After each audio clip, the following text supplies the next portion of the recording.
changing out there. There's a storm coming, Harry. Just like last time.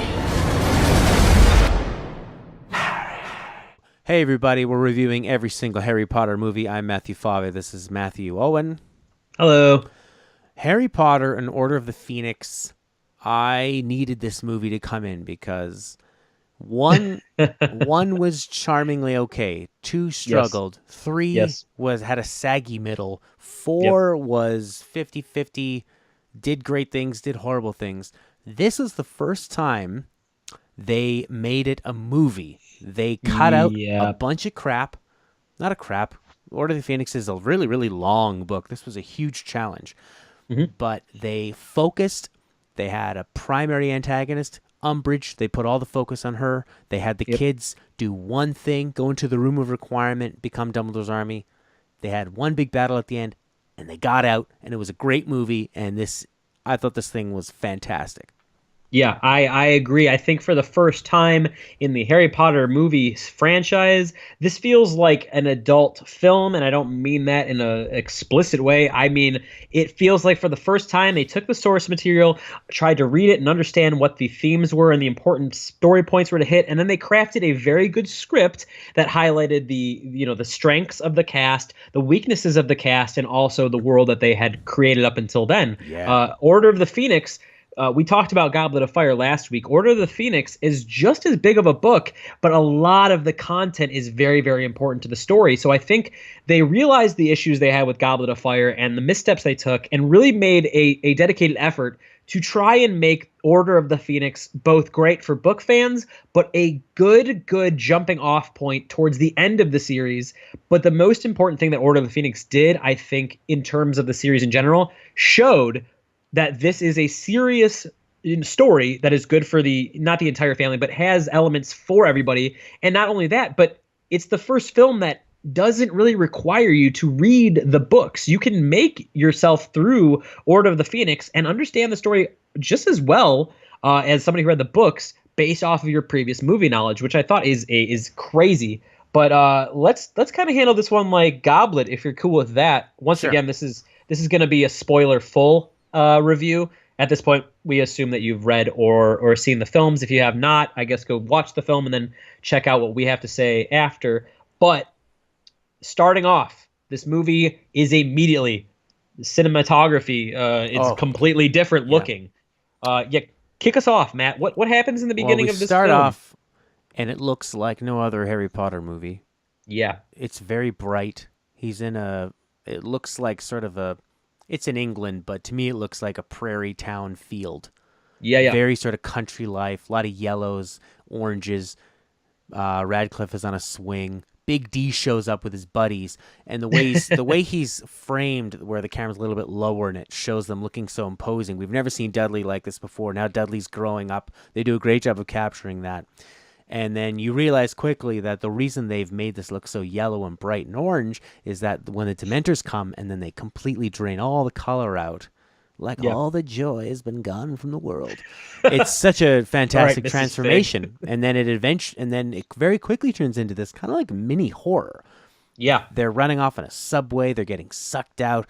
They zap away the music a lot of the times. There's a lot of tension. And I think that this really from the death scene in Goblet of Fire until the end of the Harry Potter franchise, they really went into this like kind of mini horror that they hinted at before. Yeah. But this was because this is the same director the whole way through. But you know what? One of the most interesting changes is that this is the only Harry Potter movie that has a different writer. Really? Yeah. I was unaware of this. That would make a whole lot of sense. Yeah, because this guy knows how to write an actual movie. This is done by Michael Goldenberg. All right, Michael Goldenberg, let me tell you what you did right immediately with the script. So we know that Harry Potter is a dark universe. It gets dark, right? We saw that visually, and we felt it emotionally with the end of Goblet of Fire. But what the movies had failed to do is beyond Draco Malfoy's, incessant snickering and being kind of an ass, you never really saw kind of just how much Harry was not bullied around, but Harry himself is treated as a figurehead. He is the only one who can take down Voldemort. He is the boy who lived. But you never in the movies really get the feeling that Harry feels like. He feels like, I just want to be a kid. Why does all of this follow me? And specifically, I have to give props to the cinematography because it looks very different. And like you said, the way they framed up Big D, Dudley, his cousin, is very different. But also the way that the script that he has, the lines of dialogue feels much more in line with the Dudley in the books. Immediately, you see Harry sitting there very alone, just kind of, you can tell that he's pondering his life and what has happened over the course of the last year. Last we left off with Harry, he saw a friend get murdered. His mortal enemy has returned. You see him wallowing in that. And then here comes Dudley, pushing his buttons and saying, "What's wrong? Oh, is it because your parents are dead? You don't have any parents." And it's like, for the movie, it felt weird. But for me, coming from the books, it felt really, really right, because Dudley is not a good person. None of these people are good people. And everyone always brings up, if they know and they want to, hurt Harry in a way, they'll constantly remind him of this kid's dead parents who were murdered. And the fact that the movie opens up that, abrasive, it shows that it's not, there's not like little kids with wands and a journey. It's a kid's cousin making fun of his dead parents, and they're immediately attacked by literal soul-sucking demons. And that's the beginning of your movie. From the get-go that this movie is not like the rest, and it is more adult in both the dialogue and the way they handle these themes. Yeah. I think at certain points it gets a little bit too angsty, but I think as a theme or a world build, this opening sequence really, really does a good job. After Dudley, the thing with the Dementors, in which Harry is able to, deflect them away due to his magic, he returns home, and that's where you get kind of this push towards getting to Hogwarts. I liked the whole thing that happened after that. We talked about this in the last one. A lot of the movies kind of sit around and they don't do much before they get to Hogwarts. Goblet of Fire really pushed them there. Mm-hmm. I feel like Order of the Phoenix is the first time where I didn't even notice that we weren't at the school immediately, because everything else held just as much importance as Hogwarts did itself. Whether it's how the story has progressed or how they handled it.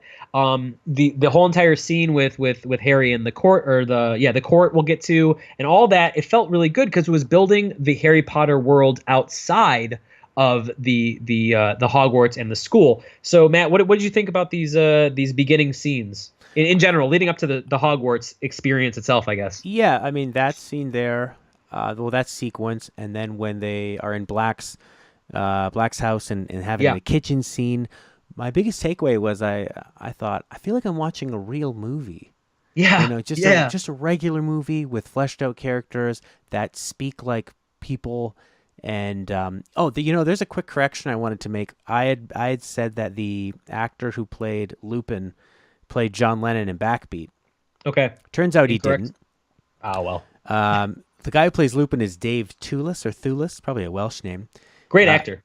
But here's the crazy thing: the guy who played Lennon in Backbeat played Professor Quirrell. Really? That's really funny, because Quirrell is like the most for how big of a part he has in Sorcerer's Stone, he's kind of like just the one professor everyone forgets about. He's like less influential than Professor Flitwick, who is just like a little dude. So that's interesting that he still was in the Harry Potter franchise. This whole scene where they go to the Order's house, which is Sirius Black's old family house. It continues this path of fleshing out not only the familial ties and the different opinions of what pure blood and all this stuff. We saw hintings of that earlier, but what I think this also did is, for the first time, you see the adults going after Voldemort just as seriously as Harry and the kids did. It becomes more or less of a, okay, here's their Voldemort versus moment in this book or film. Yeah. And now it's a very much, Voldemort's a big thing, and not only are the kids up against him, but now you have some of the greatest wizards in this world going up against him. And I thought it was a really good way to kind of both show that Harry has support, but at the same time, people are valuing him as a status more than a person himself, because as we go through this movie, Harry is constantly ignored, constantly undermined, and for no reason, to his knowledge at least. We eventually understand why, but I think that is the most apparent in the court scene. Unless you had anything else you want to talk about, No, because no, there's a no, little no. bit I thought the in court there. scene was again beautiful set design. Everything at the ministry was done extremely well. That big shot they had from above, where you have just Dumbledore, Harry sitting alone in these bleachers, and Yeah. then you have this like very intimidating section of the different colored ministry people with their funny hats. It was very sort of 1984. It was very very oppressive. They're like outstanding actors. I love the guy that plays Bartimaeus Crouch. Yeah, very, very good. And what struck me was that you have these incredible British actors. They're probably all Shakespearean trained, and then Yeah. they give them lines like, "Now talk about Muggles." It's so weird. I'm sure approaching this, any actor would love to be in such a storied franchise like Harry Potter or Star Wars, but I acknowledge how weird it must be for these guys to be classically trained, because a lot of English actors are classically trained, or at least the really good ones, and to be thrown into this very awkwardly, worded world with all these, it's almost silly in a way, even though they take it very, and that's probably the best thing I can say, is that these super serious actors, at no point are you like, it's a silly wizard. Like, you buy into their performances because they're honest and they are personable, and they don't seem like a actor playing a wizard in a silly children's movie, because at this point, in Order of the Phoenix, they really made it very apparent that this is a franchise that is good for everybody, regardless of your age. So I think that helped. Definitely the tone helped some of the more seasoned actors buy into it. But yeah, I'm sure when some of these guys first got their script, they're like, but what's a muggle? What is an Expelliarmus? And it's good to see them really put that much care, even though the franchise is so huge and so popular, but to really put that care into the characters. You can tell that a lot of these people really bought into who they were and thought a lot about their characters' motivations. I'm sure each person, if not read the entire series, at least read their book and read their characters' parts. So it felt good in that way. I think that the ministry sequence was done very well. What I liked the most about the ministry was the way they decided to do the Department of Mysteries, which plays a very big part in the latter part of the book. But I thought the way they did that with the kind of reflective blacks in the tiling and all, it felt very, very otherworldly. It felt very intimidating. You could feel that relativity through Harry. You very feel out of your element. And once again, something I love about the Harry Potter series, the Department of Mysteries shows that there's even magic that wizards don't understand. There's a Department of Mysteries. It's a really, really cool opening. And then we get pushed into the whole Hogwarts thing, which is, feels totally different, but kind of carries the same weight. What did you think about the Umbridge? She's a big part. Umbridge she's a menace in the book, but I feel like the actress, I hate that I can't remember who played her, but she did a great job of making you hate a character. The Ministry of Magic is pleased to announce the appointment of Dolores Jane Umbridge as High Inquisitor to address the falling standards at Hogwarts School. Things at Hogwarts are far worse than I feared. Oh, she was perfect. She was absolutely perfect. And kudos to Goldenberg for making her the key villain. Yeah. Because he introduced her right in the hearing. She was immediately irritating. And then her arc is that she infiltrates the class. She takes over the Defense of the Dark Arts, but she takes away the practical magic. And there's a nice exchange between Harry's like sticking up for the class who's too afraid to say anything. And it's this battle of, you don't need to actually use any like practical magic to steal a name from a bad movie. You need to, it's all about theory. You're never going to need to use it. And I think Rowling is really having a go at sort of bureaucracy. Yeah. And it's just the over systemification. Yeah. No, I think you're right on there, because you said something in Chamber of Secrets, is that Rowling was writing Chamber of Secrets. She was dealing with her fame, and she put that into her words. And I feel like each book, although they vary in how much they're highlighted, they have a story they're trying to tell that is between the lines. You can tell that each movie or book or story touches on a very specific, sometimes broad topic. But I think, what Order of the Phoenix touches on the most is can you trust the system? Does the system work for you? And she, J.K. Rowling, the author, did a great job using a easy to understand world that we have become accustomed to show off these things. And it shows a lot of power because Umbridge, even though we all know she's an idiot, she's following whatever orders she's given out of, just plain loyalty. You see her power and how much power that the Ministry owns, because even Dumbledore, for his own reasons, succumbs to it and kind of lets it play. So you see a lot of power changes. And for the first time in a while, or for the first time, I guess, ever, you see that there's lines that Dumbledore won't immediately cross. There's shady back dealings almost everywhere you go, and it adds a palpable tension. I feel like I've used that too many times, but it really adds a heaviness to the movie where you can't really trust anything. Harry truly is on his own when the government himself is trying to make it so he can't learn how to defend himself from Voldemort. Yeah. It's super topical even now that a government is trying to adamantly avoid that which is so obvious, and it's told brilliantly through a way. It doesn't, magic isn't real, but the lessons within this magical story are very, very, very real. So Umbridge, I liked her a lot. I liked her character a lot, but I liked that they made her cartoony in a way. She was she's like in the book, but she's very high pitched. She seems pleasant. What did you think about her kind of attitudes and her little quips? I think the reason she's so menacing is because she seems at first light so little and so insignificant in her actions. But it's when she really lets her teeth bare that you see her dark side. No, I think you summed that up perfectly there. It would have been, they skated a thin line of making her a bit campy and a bit too cartoonish in a way, but I think that they use the juxtaposition of seeming sweet, but it's that person that thinks they're being sweet, and the person who uses polite language but is not polite at all to their core. Super passive aggressive is what she is. And of course she's a crazy cat lady, and of course she puts in. It was such a British thing to zoom in on how much sugar she put in that little bit of tea. Like, yeah, of course you would have that much sugar, you piece of crap. Fun fact, in her office, you bring up the cat lady, she has a bunch of little portraits of these kittens and hundreds and hundreds of creepy cats all meowing. Fun fact, apparently each of those pictures was an actual photo shoot they did with a kitten. So I think, whether or not that's true, I heard it through the grapevine, I think that is just, imagine a bunch of Harry Potter producers lined up with a literal 100 of kittens, just taking little snapshots, knowing that they're just going to use it. I'm sure half it's CGI'd, but for a large majority, a lot of these cats were they're cute little kittens, and they did a photo shoot. So I think that was a nice touch.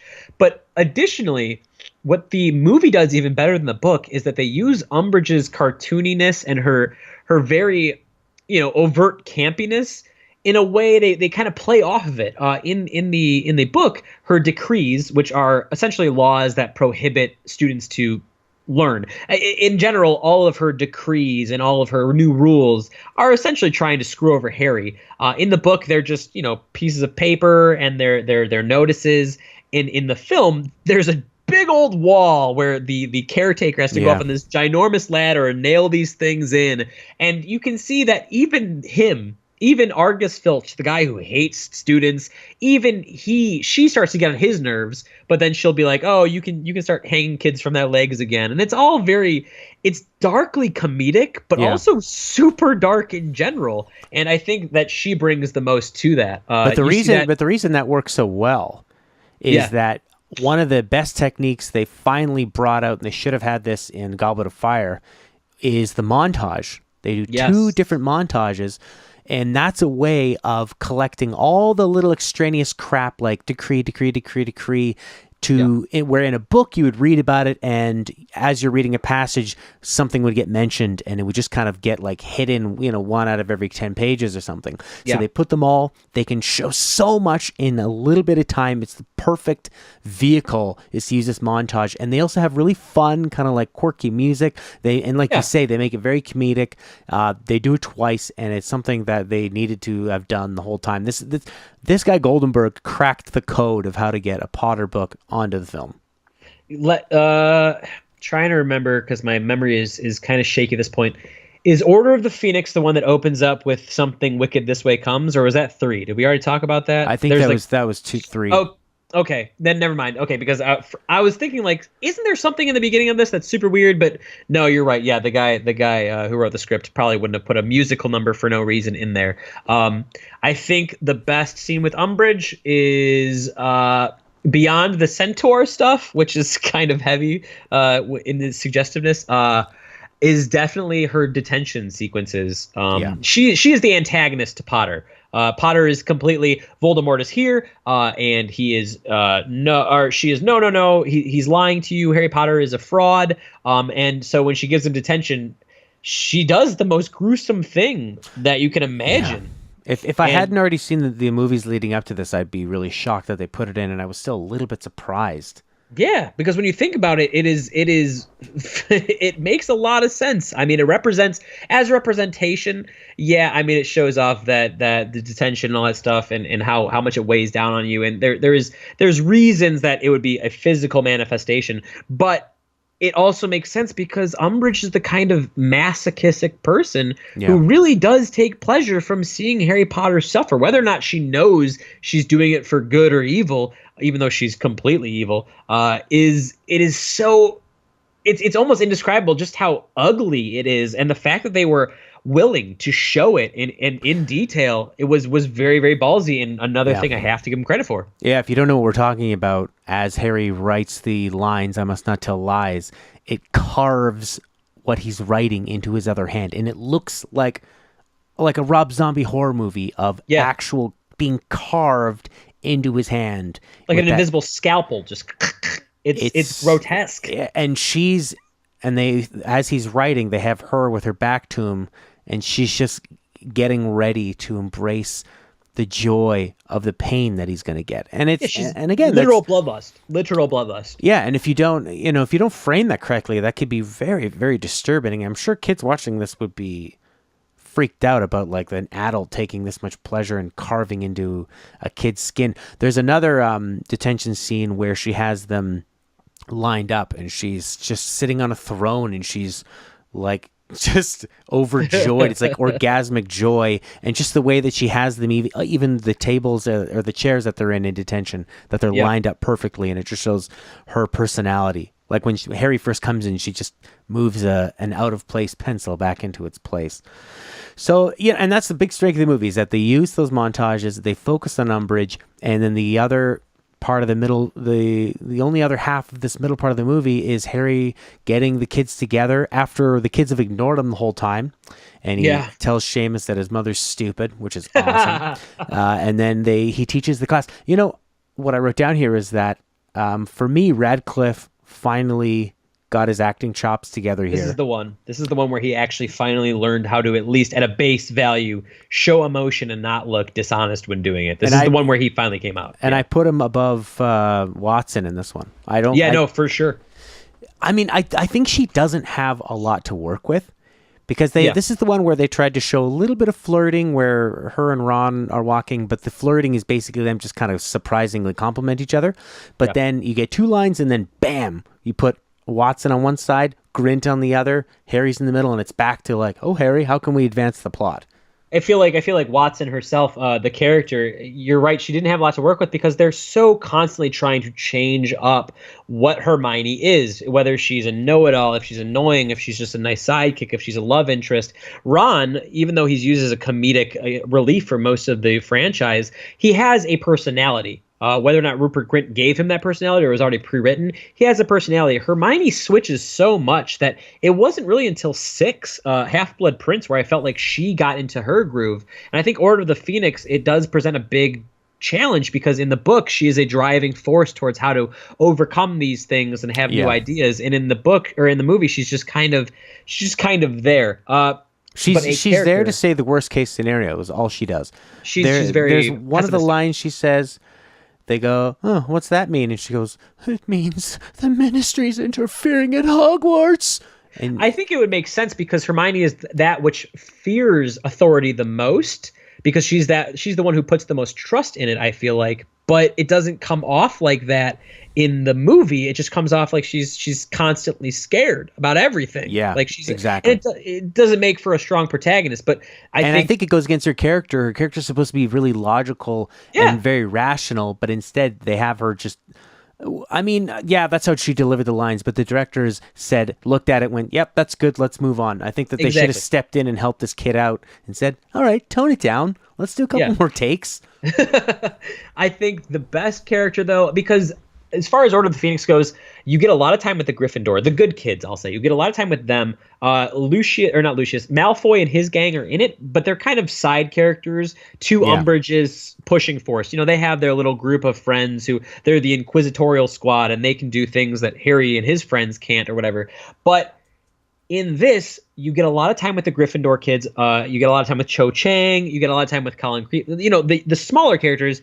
But I think the most not glaring because it's the wrong word, but the best inclusion, the most prominent and best introduction is this new character, Luna Lovegood, or Looney Lovegood, as Hermione accidentally calls her. Oh my God! And then they have Watson sit there and freak out about it.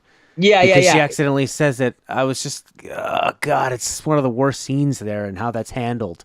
But you see this very quirky side, and it's really, Luna is a character type that you don't see at all. Mm-hmm. It's like she's aloof and very weird. She's almost like the female version of Ron, but she's so much smarter than you. She is the underdog in the truest sense. You feel like Neville is, but I feel like Luna is, because at first glance, everyone thinks she's crazy. Everyone thinks she's absolutely nuts. But as the series progresses, Luna actually knows more than anybody else does about the entirety almost of the all truth. of her lines make sense, and she's always contributing and she's always helping.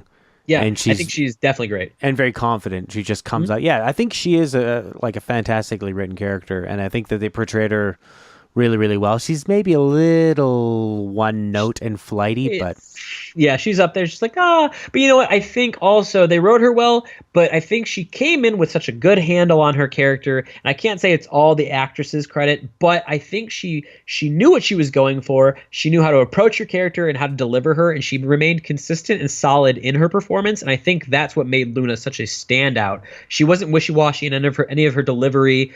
She was very, very adamant about who Luna was and how she was going to portray her, which I think did well, because she's not exactly like she is in the book. A far cry actually from it. She's weird, but in her quirks, in her dressing, and she really embodied Luna in a good way. And I think she brought a lot to the whole Dumbledore's army thing. Dumbledore's army as it is, I like the thing they did as a montage. I like that. I think they could have done a little bit better with some of the training sequences. Like the whole thing, they have a weird fetish with Patronuses and how cool Patronuses are in this one, which was a bit weird. It makes sense because it follows the book, but I think as a movie version, it would have done better to maybe see some more, what's the word I'm looking for? I don't know, spells that actually matter. You know, spells that would help you fight a Death Eater. Yeah, a Dementor just is going to help Dementor. You. Yeah, exactly. And we also get Harry's first real kiss, which is who is it, Matt? Who is the lovely lady who gets the kissing on? Do you remember her name? Cho. The Ravenclaw. Yeah, Cho Chang, man. Cho Chang has kind of dropped off pretty hard, but it was good to see. It was good to see a believable. As much as I don't like the Cho Chang romance, for the first time, it actually felt like it was decent. Yeah, it felt I liked the lead up. The lead up to the kiss, I thought felt really natural. Yeah, and they didn't really have a lot of time with her. Just a few fleeting glances at each other and longingly looking at each other.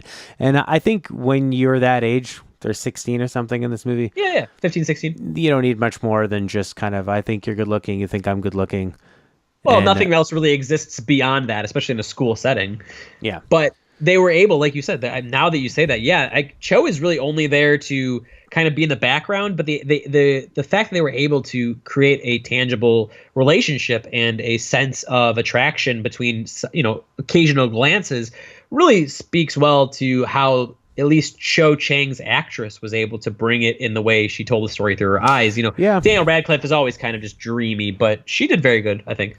Yeah, actually, I didn't give her a lot of credit, but now that you mention it, she has like very, very little to work with too. Yeah. And she could have easily Cornelius fudged it up, but I think she held her own, and she gave it as much ground as you possibly could with it. What else? Do you want to talk about? In this Well, Hogwarts stuff? I think there's only one other main part in the middle section of this film, and that's Harry sort of having these quick lessons with Snape. Thank you. About having his mind invaded by Voldemort, and I think one of the best scenes in the movie and one of Rickman's best performances is when Harry fights back and goes into his mind, and he sees Snape get embarrassed, and he learns that his dad was a jerk. Goosebumps. And I thought Rickman coming out of that and like grabbing him by the neck. That scene is one of my favorite amazing. scenes, and I constantly get it confused, thinking it's part of Half-Blood Prince, because Half-Blood Prince really features Snape quite a bit, and we'll talk about it when we get to it. But I think that scene, I love to rewatch it because not only does, for the first time in forever, you can really sense Daniel Radcliffe's pain. He's very good at emoting and showing his feelings without talking and sounding stupid. And likewise, for the first time, you put Daniel Radcliffe and Alan Rickman in a scene together. Yeah. And although Rickman is obviously the better actor, he doesn't outshine Radcliffe, which blows me away. Like, he does not outshine Radcliffe in their scenes, and they feel strenuous. And the fact is, the Legimens, which is, the whole entire thing with invading the mind, those scenes are very brief. There's few of them, maybe only one or two, but they're so noteworthy because they make an impact. Harry trying to protect his mind and going through all these horrid memories and all this stuff, you can feel the amount of pressure it puts on him and the stuff that it brings. It really brings him down. You can sense that through the performances, which is a lot more than you can say for Radcliffe's previous performances. Yep, this was a big step forward, and we really needed him because, I mean, he's the star of this franchise, and he needs to be able to hold his own in these scenes, and he finally could. Then we move on, and they sort of have the big, sort of like everything happens at the school. They kind of tie up those loose ends. Harry has one more. Oh my God, this is with. We totally forgot about Grop and the Centaurs. Oh, Grop, fucking Grop. Excuse my French. I think Grop is cool. He's cool. I think the CGI was pretty terrible, actually. Yeah, that's why I think Grop's. The thing is out of all the little things they have in 5 and what they cut, it was weird that they brought. I mean, it makes sense because they tie it back in later, but Grop was kind of this wild card. Like, it was very, very weird. Like, every time you go into the Forbidden Forest, you're expecting to see some magical creature, and just a bigger, dumber Hagrid was not what I was expecting. With very dated CGI. I think that they captured at least that sort of, he's actually kind of like a big dumb puppy, and you feel sorry for him. Yeah. But it looks pretty bad, and I think there would have been a way to write around that and cut out that whole. There's this whole thing where they try to make it, Grop, where he in the book he has like affinity for Hermione, and they kind of try to show that King Kong. Yeah, exactly. But once again, for some reason, I feel like that inclusion only hurts Emma Watson's performance because she feels bossy, and the way that she comes about that in the book, it feels vindictive for her character because she's finally standing up to something. Yeah. A literal giant. But in the movie, she comes off kind of like as an annoyed mom. Like, no, Grop, put me down right now. And it feels very weak. And I guess the whole entire thing, I feel like they should have included the centaurs much more because I believe this is the book where Firenze, one of the centaurs, teaches divination. It might be the next book after. This happened in the book, but they completely cut that out as well. And I think the centaurs, they are the most intelligent race beyond the humans. They're even more intelligent. It would be if a centaur heard me hear that in the Harry Potter world, they'd smack me. Centaurs are supposed to be the most brightest, most intellectual, most understanding creatures, and the fact that they use them almost as literal savages kind of undermines how important they are to the whole entire lore of Harry Potter. Yeah. And I feel like if they were going to go into the forest, they were going to meet a new character, they should have cut Grop, because if they're going to include Grop, I think you should also go and include when Hagrid goes and meets his giant ancestors and all that stuff like that.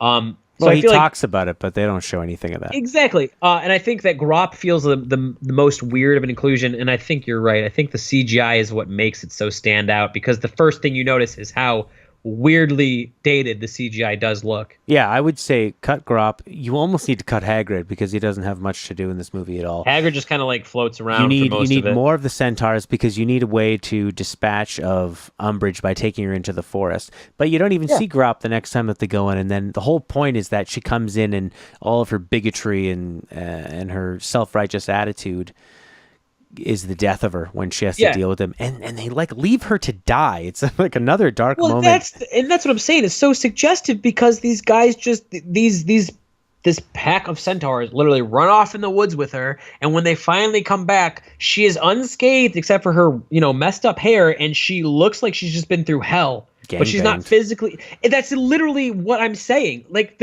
she's not physically harmed. She's mentally broken. She looks like a battered woman. It's like, what the hell do you expect us to put a cut on her face or something so I can understand that maybe she was roughed up? But beyond that, they literally just take her out into the woods. She calls a bunch of centaurs half-breeds. They run off with her. And when you bring her back, she looks like a battered woman. And it was honestly a little bit disconcerting. I don't know if they were going for that, but the way it came off was, I don't think this is just me being demented. It came off kind of in that way.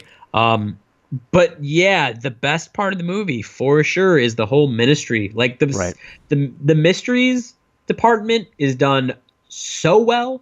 So we see this vision of Arthur Weasley getting mauled by Nagini, this giant snake, and that propels them to go to the ministry, and that's where we pick it up. The ministry and the whole prophecy thing, I'll let you deal with this, Matt, because in my head it's kind of jumbled, but I think they did it well. They do. I mean, the problem is they sort of skip past a lot of approaching the ministry, and they kind of take them directly to that really dark hallway area that just holds all the prophet balls, and that's when the kids realize that they were lured there. It was all a lie. Voldemort put that second vision in his head to get him there, and then it's the kids versus the Death Eaters. And that's one of my biggest disappointments is because in the book, and I hate once again to do this comparing, I did this last time with the Triwizard Tournament.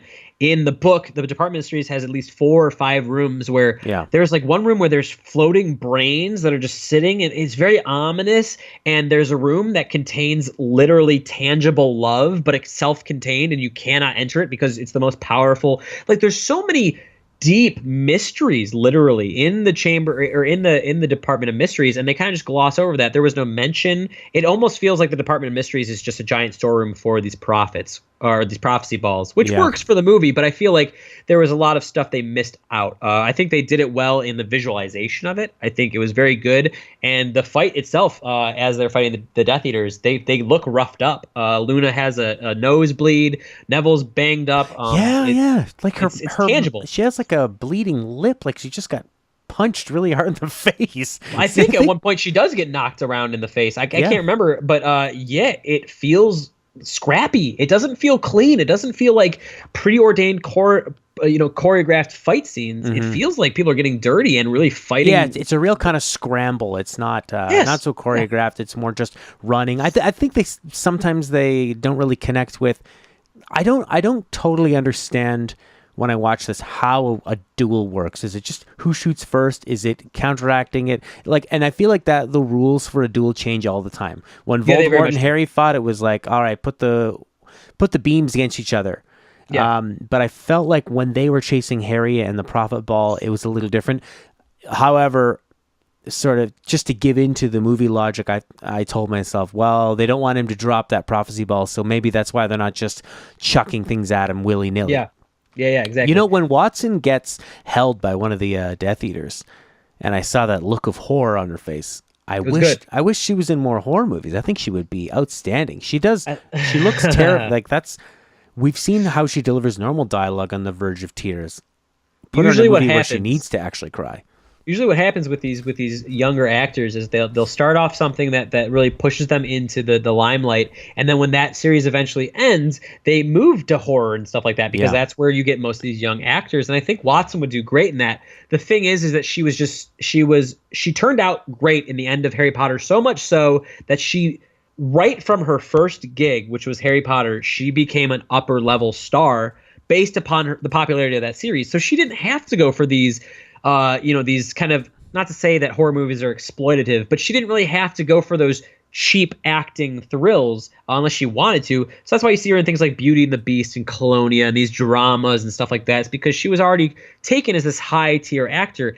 I would love for her maybe later in her career when she's done doing all maybe to Meryl Streep it and just to kind of go in all directions. Because I think Watson has a lot of potential, much like Grint does, to just be a great overall actor. And I think, like you said, Watson would do great in a dark thriller or even a true horror piece. You see like a little bit of that in her Colonia. I don't know if you guys have seen that film, but her she's in a movie called Colonia, which is a thriller. She does decently, but I think she would do great in a horror film. Likewise, Luna. I think Luna really showed a lot of the horror and the through her aloofness. I think she did a good job demonstrating it. What did you think about the actual scene where we see the Order come in and the Death Eaters? Because that's a big duel and it's all sort of hectic.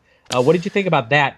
Yeah, I think they handled that pretty well. I like how they killed off Black so fast. He showed up and he just had enough time to when he's kind of doing the quick little wrist flicks and he's disarming Lucius. I felt like that really got across the skill that was required and that he was really outsmarting and wizarding Lucius. And then for Bellatrix to come out of nowhere, who was like, again, perfectly cast. When they first introduced her earlier on and she's licking her arm. Yeah, dude, she's weird. Awesome. I love it. But when she comes in and just bam, kills Black out of nowhere, I think that really gets across that death comes fast and easy. It's not some glorious display. He's just there, click, gone. And there wasn't like a long drawn out, let me tell you 5 more things. It was no Star Wars death. He was just gone. And once again, much like the way they did the Voldemort reveal, I have to give props to the sound design because as this, you have this, 3-4 minute long battle. Maybe it just seems longer to me, but there's tons of, spells going off. There's music hanging in the background. And it feels like this death scene was very, very tight and very focused because you have Harry up on this plateau. They're fighting Lucius, which is like his mortal enemy, not more so than Voldemort, but right up there with Voldemort. He hates this guy. He feels like he has a father figure, He feels like he has a father figure. He's smiling, he's laughing, and then you have that flick, and he, hits Lucius, and then Harry also hits another Death Eater, and the music just drops as the swift hit comes up. And Sirius says, "Great job, James," which is Harry's father. Yeah. And you see almost this look of like, what? And then that's when Bellatrix comes in. And it's so fitting that Harry's first moment of feeling like he has a father figure would be cut off by Sirius missaying his name and then the guy getting murdered. And the sound design is perfect because in that moment, there's nothing. There is just Bellatrix bellowing Avada Kedavra. And then you see Sirius just float away. And they hold off on so many movies like to do that, right? Right as the death hits, there's a booming orchestral hit or something. The movie does a good job of really lingering on Harry, like, oh shit, before they even start the fighting back up again. So I think that was incredibly well done. And then we get to another fantastic scene. Voldemort is ready to take on Harry, but Harry versus Voldemort was the big scene of last movie when Dumbledore fucking comes out of that green fire. Because you've never seen Dumbledore do any magic, you just heard about him. You've never seen him throw down. And then all of a sudden, and their duel I think was a next level from before, where it was they had the same sort of deal that Harry and Voldemort had, where it was just two streams pissing against each other, but this time they were using more of their wits, where Voldemort uses a bunch of fire, so Dumbledore uses water and then creates this like ball that looks very intricate and hard to keep together. And I love when they're talking and Dumbledore says to him, he says, "It was foolish of you to come, Tom." And I love that he calls him Tom. It's so good. The whole entire I think the reason that fight works the best for me is because they don't use any spells that the kids have used. Like immediately it comes out and Voldemort throws a fire dragon that he breathes. There's no audible incantation. He breathes a dragon and just as quickly Voldemort pulls up all the fountain water. I think, and this is the moment that it always gets me. It's my favorite moment of every Harry Potter. And, I might change this as we get closer to the end, but a defining moment for the Harry Potter franchise is when after he Dumbledore drops him out of the water pool There's maybe a spell or two thrown, and then Voldemort does this crazy thing where he just screams, and it's Ralph Fiennes, however you pronounce him, doing this guttural like and he crosses his arms or something. You see his muscles pop, and all of the glass shatters in this like, oh, I don't know. It's beautiful shattering noises, and then he stops it and throws it like blades, and it's insane. It's just everything from the scream of Voldemort to just, oh my God, he's literally throwing blades of glass. Yeah. Like it's not a joking spell. And just as quickly, Voldemort's back to defend it. It feels like it is a battle of titans, especially for the first time. Yeah, especially because of the way Voldemort, right before he does that yell, he's sucking in all of the power that Dumbledore just threw at him, and then he like just disperses it out in such a violent way. It's so good. Oh, that was handled so well, and I love when Dumbledore tells him, you shouldn't have come here, Tom. The Ministry's on their way. And he says, he's not worried. He's like, don't worry. He's like, by that time, I'll be gone and you'll be dead. Yeah, dude. It really feels like, and it's funny because you get to see it kind of in flashbacks and Chamber of Secrets, but more so as Half-Blood Prince and Deathly Hallows. But you know there's history between Dumbledore and Voldemort, and you know that it goes even far as back as Dumbledore was Voldemort's teacher at one point. And it's funny to see, here's this most feared wizard of all time, and Dumbledore's first words to him is talking down to him like a child. You know that it's the fact that we're talking about this with Dumbledore having inspirations and Voldemort and how they approach it. These are literally two actors on a screen, but it feels. And I lose the actor who plays Dumbledore. I lose Ralph Fiennes. I lose Daniel Radcliffe even in this, and it purely becomes the Harry Potter world. And whether it's the way they did the sound design, the set design, the show off of magic, because we never see these kind of crazy spells again until way later. It feels unlike any other duel, unlike any other Harry Potter scene, and unlike any other, I would say, wizarding duel in cinematic history. It is so epic, so diverse in the way that they're doing the spells, and you feel the tension. It is the moment that you've been waiting for, and for it to come at the end of the fifth movie, which is such a weird point. It's not even the penultimate movie. It's not even close to the end of the it's coming close to the end of the franchise, but for you to have that epicness of a duel, it really shows like, hey, the rest of this franchise is going to get crazier than that, and that got pretty crazy. Mm-hmm. How did you feel? And this is the only thing that kind of ruins the ending. It doesn't ruin it, but it knocks it down. How did you feel about the whole possession scene with Dumbledore possessing Harry? And he's writhing on the ground, and Dumbledore's talking down at him, and he's like, "You can do it, Harry." I feel like Harry's delivery was a little weak. That was pretty anticlimactic. I don't think they needed to do that and also it was so. I mean, I know that that's the whole point of why he beat Voldemort in the first place, was that Harry had to realize, I feel sorry for you because you don't have love and I have love and I have friends, and then like I know that's important to it, but it just was. I wish it didn't have to be in there. I wish that Voldemort was gone. Because you have such an epic and such it draws your attention. You're locked to the screen, and you have this really like it's dark. It hurts to see Harry struggling on the ground, and I would have rather liked it if he was in excruciating pain, and then he just stopped, and then the dust settled, and that was it. But you have him sitting there and just going, I know what I have that you don't have, and you're expecting some sort of crazy revelation, and it is just the most corniest thing. I have love, and it's almost like they make that revelation just as important as the battle itself, and it's not. It's a throwaway line. It doesn't need to be there. And then we have to go back and see the Emma Watson laughs scene, and you realize, oh, that's why we had that really stupid scene where she made fun of Ron, and then they laughed like a bunch of creepy idiots. Yeah, it's like this weird, quick montage thing of like, look at all my friends. You have no friends. It's silly, and I think it kind of weakens the ending. But I think that battle is just so damn good, and it shows that they finally had a handle on when a fight needs to be epic and there needs to be stakes. They knew to bring it. And I'm talking about the producers, everybody who made this movie. I feel like the final battle between Voldemort and Dumbledore in 5 is the epitome of everything that Harry Potter needed to be. I think they took the budget out of Grop's animation and they put it all into that final battle. Just like moving some decimals. Yeah. But no, I think 5 is Without a doubt, the best one so far. Oh yeah. Really quickly, let's talk about the score. This was done by somebody different, a British guy. He had never done. I don't think he had done a big movie. He'd only done TV stuff.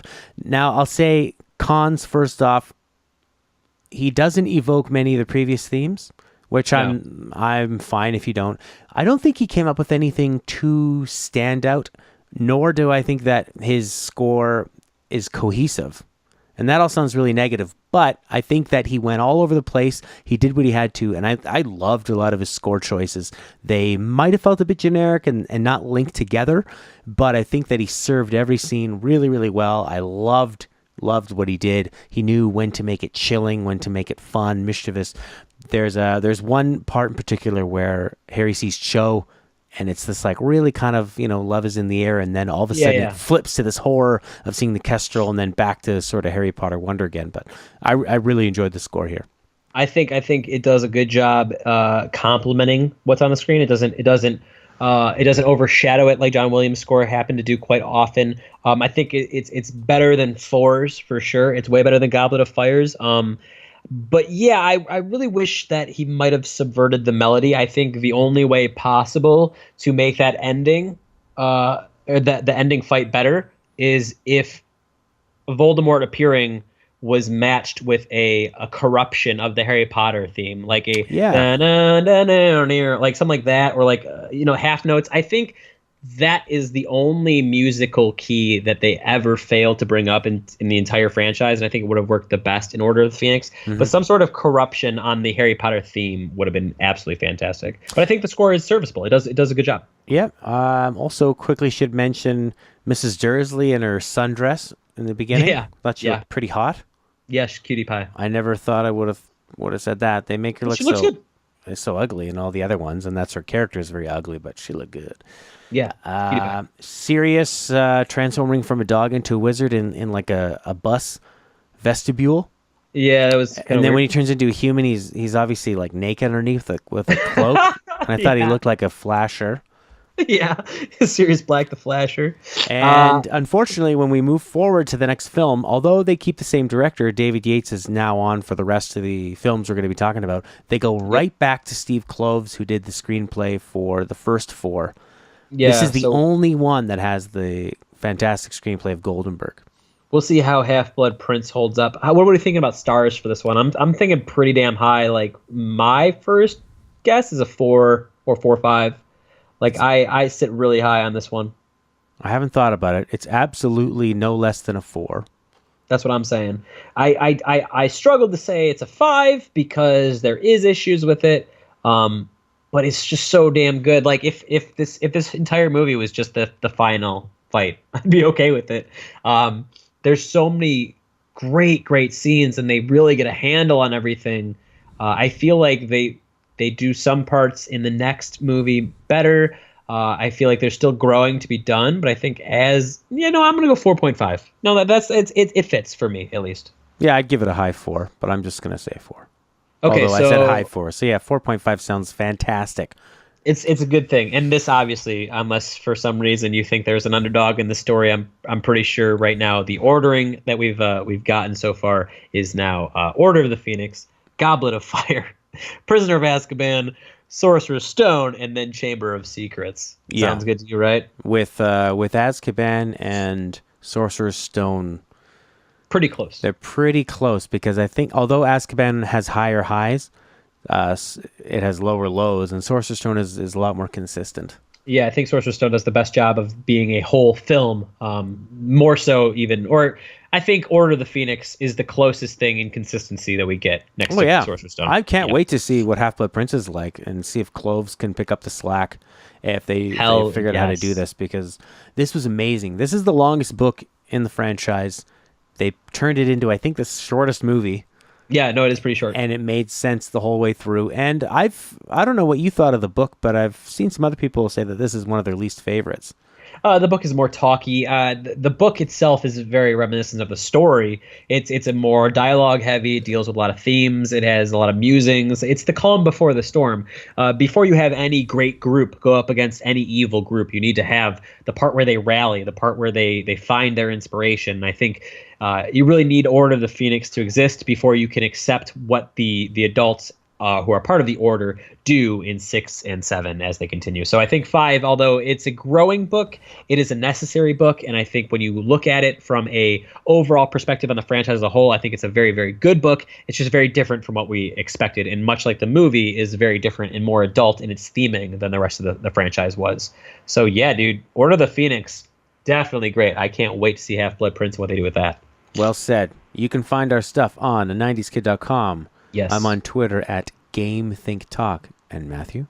I'm on Twitter at SuperGameCast64, and you can also catch my reviews and more at a90skid.com. There you go. Thanks, everybody. Share it with somebody who might like it. Bye for now.